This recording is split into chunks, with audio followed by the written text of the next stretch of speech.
অঙ্গীকার সরকারি সেবা হবে সহজ, স্বচ্ছ ও নাগরিক বান্ধব। মুক্তিযুদ্ধের ইতিহাস আমাদের শেকড়, আর উন্নত বাংলাদেশের স্বপ্ন আমাদের ভবিষ্যৎ। দেশপ্রেম মানে শুধু আবেগ নয়, দেশপ্রেম মানে দায়িত্বশীল নাগরিক হওয়া, আইন মেনে চলা এবং সততার সঙ্গে দেশের উন্নয়নে নিজেকে যুক্ত করা।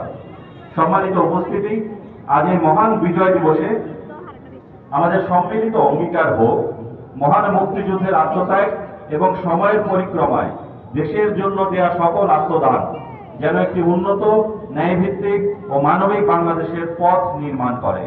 এই চেতনাকে ধারণ করেই আমরা সামনে এগিয়ে যেতে চাই। শেষ করার আগে মহান বিজয় দিবসে এই কামনাই করি, বাংলাদেশ হোক আরো স্থিতিশীল, আরো মানবিক, আরো ন্যায়ভিত্তিক এবং উন্নত। আপনাদের সবাইকে আবারও জানাই মহান বিজয় দিবসের রক্তিম শুভেচ্ছা। ধন্যবাদ। আজকের অনুষ্ঠানের সমাপন উপজেলা নির্বাহী অফিসার রামগঞ্জ লক্ষ্মীপুর। এ পর্যায়ে ডাইরেক্টর লেখক বাস বাসের অনুরোধ রাখা।